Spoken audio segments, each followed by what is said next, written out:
Welcome to the channel. This is Go Gretty and welcome to the GT7 2022 Gran Turismo World Series. It's round number 9 and tonight we are at Daytona on the infield. We're in the Group 3 cars and it is a mad fuel saving race, and well, Gretty goes a little insane and decides to go for the one stopper, so stick around, check it out. All right, lobby opens up. Looks like a good second split lobby that I'm going to be in here, and I'm hoping to beat 271 points to replace my lowest counting total. Let's see if we can get it done. It's going to be a tall order as I am in the McLaren, and I'm going to need more than a good qualifier. I'm going to need an insanely good qualifier. So as I head out here on my qualifying lap, you see I've got ASR McCroat in front of me and ASR Jeebs behind me, and I'm like, I don't want to be surrounded by these ASR guys. I'd rather them being out front working with each other than me just kind of stealing some slipstream. So let Jeebs on through so he can pair up with his teammate, and then I can just kind of slide on in there behind him and grab some free slip. And it works out pretty well. It's here on lap 3 across the line with a 1:46.867. That's good for Q3 provisionally anyway, as that's only 2/10 off my time trial time. And then on lap 4, just one lap later, I put in a 1:46.847, so drop it another 200ths, bring myself down to Q4, but it does not hold on through the rest of qualifying as I drop down to Q7 to start the race. But I tell you what, it's not a bad place to be. So let's get on to the final. Now, why do I say it's an insane one stopper? Well, the McLaren is absolutely horrid on fuel saving. When I tried to fuel save, honestly, I didn't go much faster. I was actually running like a 151 trying to fuel save, and that's just an abysmal lap time, and I couldn't seem to ever catch up on fuel, no matter how short I shifted or switched between fuel trims, and finally I just said, forget it.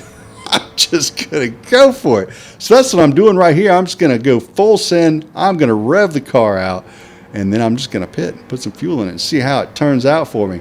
Now, my goal here was to finish in the top 10. I figure if I can finish in the top 10 with the one stop that costs about 24 seconds, that's a pretty good finish. So right here in the beginning, what I really need to be doing is moving up towards the front. I need to put a gap between me and all the folks behind me if I have any chance at a decent placement in this race. So as we come through the final corner before the long straight, before the chicane, I am about 8/10 behind the Jaguar in front of me. Gonna need a good chicane break there before the one board. Let it float right through there pretty quickly. Get back on the gas. Not a great chicane by any stretch of the imagination, but is definitely a serviceable one, as I am no clinician when it comes to running that bus stop chicane. It's more like survival. But as we go into turn number 1, and we got some side-by-side actions, James Bond, who was in first place, gets bumped around and slides all the way back to P6. Now, I'm kind of hoping he's going to drive a little bit angry after that and want to drive through the traffic. So I'm trying to get into, or not into, but onto his rear bumper. Don't want to go into his rear bumper. Want to get onto it, attach to it, anchor onto it, let him pull old Gretty back towards the front. So that's the game playing in my mind. I'm like, I need to latch back onto James Bond here because I know he's got the speed. He's gonna want to move up towards the front as well. And I know the GTR's got some fuel saving issues as well, so I'm not sure he's gonna pull it off. But with the McLaren, I'm barely hanging with these guys, and I am revving the crap out of this car, and I'm having trouble keeping up with these guys in front of me who are fuel saving. That's how much stronger they are at fuel saving in their cars than I am in the McLaren. I mean, like I said, the McLaren's, I mean, you watch, I'm revving out 5th gear all the way up 158 to 160. So as we go into the chicane, one of the Alphas struggles a little bit, gets in the grass coming out the other side, gets loose, managed to gather the car up though. But James Bond and myself go on by him, so get to move up a spot from P7 into P6. Now I'm thinking, all right, we need to get back into this slipstream of Sir Shred in front of us. So I give the bump draft to James Bond. I don't want to get in front of him right here. I don't want to be fighting. I want to be working back towards that leader, back towards P1, P2. And then later on, if I see a move that I can make to slip on forward and gain some more ground, I'm going to do that. So we brake nicely coming into corner number 1. I'm in the slipstream. We are back in the slipstream. It looks like of the lead group. So that's going to give us an opportunity to try and put even more space between me and the field behind me for when I have to take that, well, for me, a mandatory pit stop to get enough fuel to finish this race.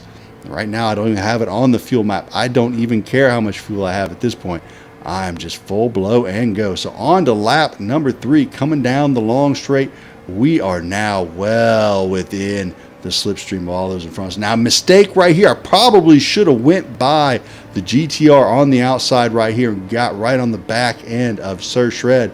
So I didn't realize how much fuel James Bond was appearing to want to save right here. He actually lost ground to Sir Shred on that straight, where I could have been possibly following Sir Shred up into 4th place. Instead, I'm still in 6th, and now I've got ASR McCroat, who's catching back up to me because I chose to bump draft rather than make the move right there. So that was really one of the only big mistakes I saw in this race. Is that's probably a point where I should have just went for the move, because right now I could probably be moving up right there with P2, P3, and putting some gap on the field. But instead, I'm sitting back in here in P6 waiting for something to happen, and that something to happen is about to happen right now as we go again into this final corner before the long straight at Daytona.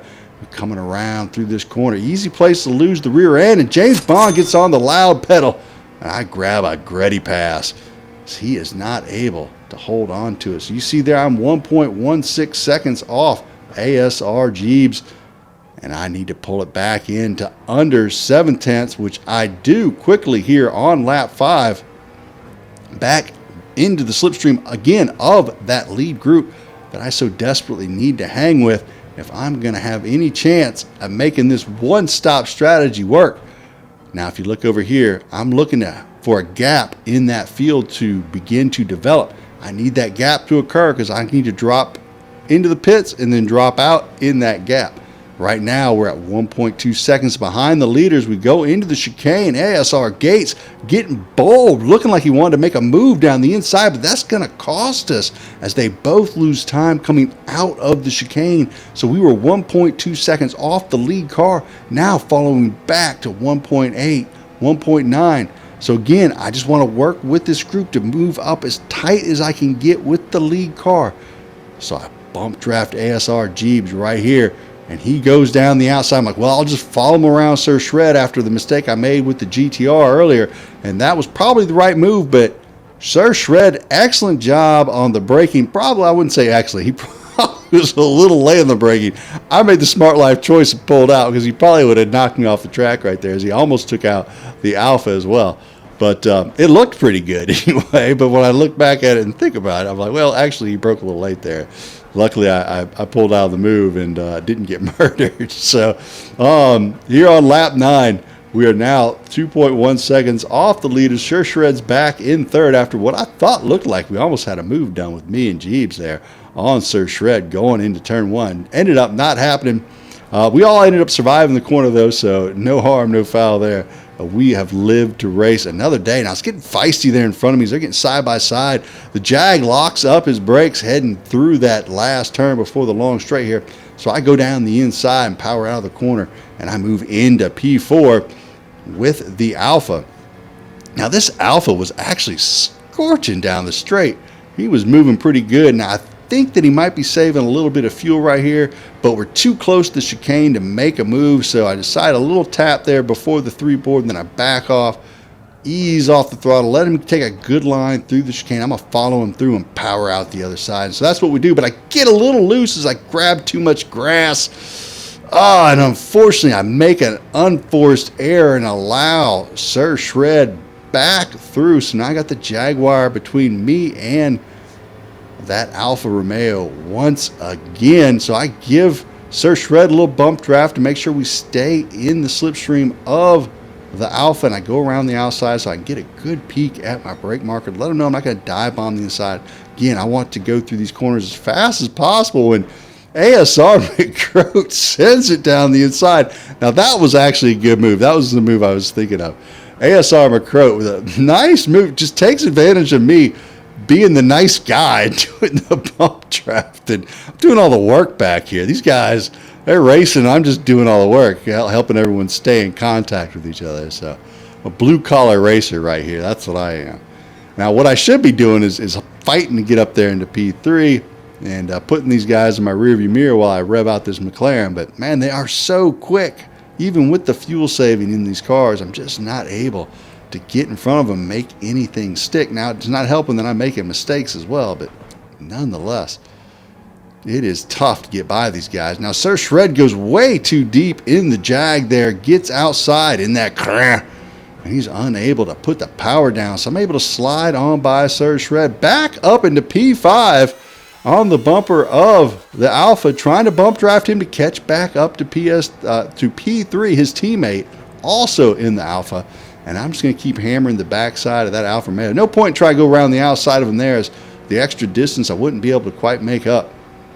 So I figure I'll just go with it right here. And there we go. We catch back up to P3. Now, I'm just wondering again, is Sir Shred going to go down the inside? So I take the inside line on this one and make sure he does not make the inside move on me again, as I've had that happen to me twice now. So I was like, I'm gonna make sure that I defend that on this lap. Now I'm in P5. I'm looking okay. And again, just the acceleration of the Alphas out of those corners while saving fuel is just nuts. And I get a little loose coming out the final corner, almost losing, a little drift there. Managed to catch the car, but I know that I've lost time and speed. So I'm letting Sir Shred go down the inside because I want him to keep his momentum and keep in contact with those two cars in front of me. And once again, now I came out the high side carrying more speed, so I am going to bump draft him again to try and catch back up to the Alphas. I do not want anyone breaking slipstream. I want to be closer to that front pack. Now, we have lost about 2 seconds to the lead cars doing all these mini battles back here on lap 11. Not really sure why we're racing so hard. I know why I am, because I'm on a one-stop strategy, so I should be the one up front just battling people. But these other guys, you would think they would just want to hang out on the rear bumper of P1 and P2 to the end. Now, what you'll see here is my gap has developed. You see a little last group right there of cars.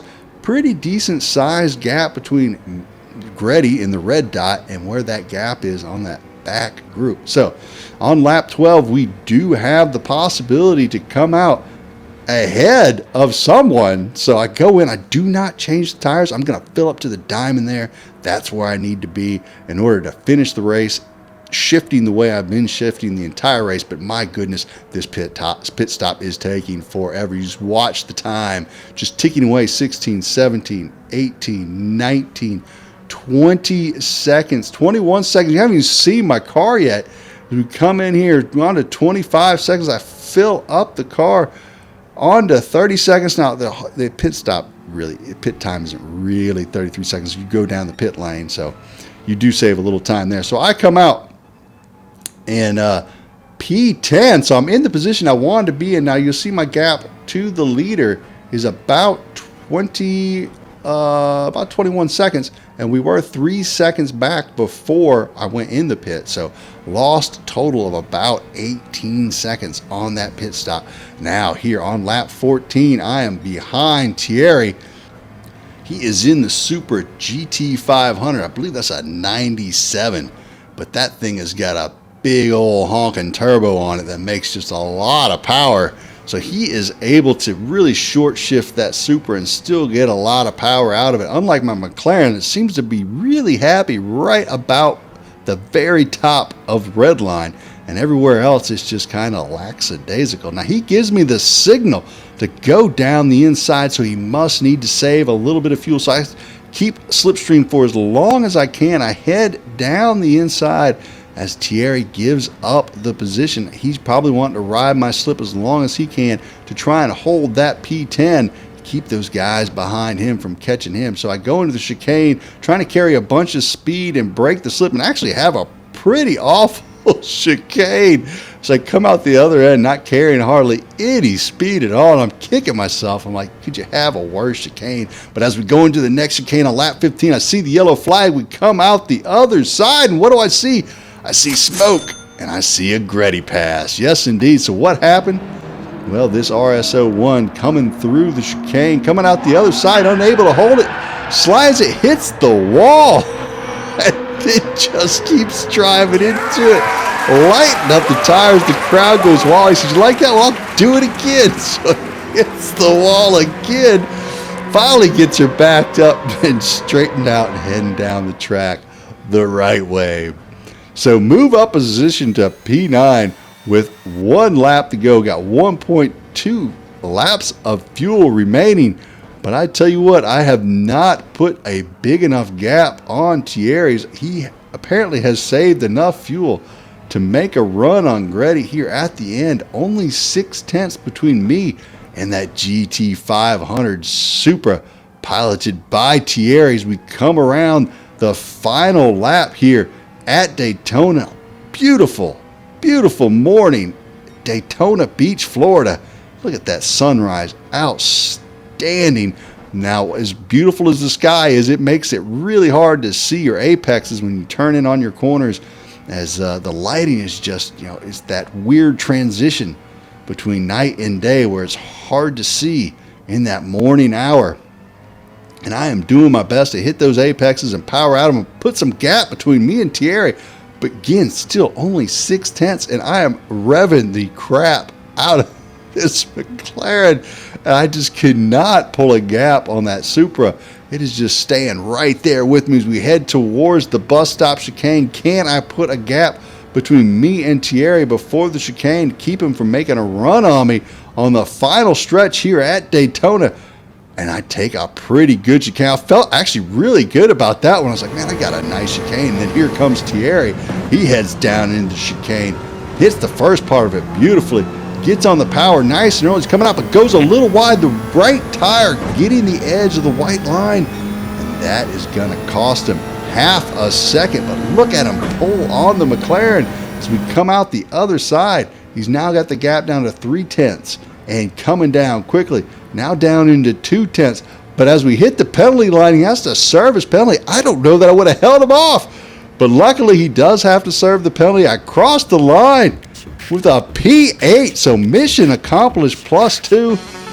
Got it done with the one stopper.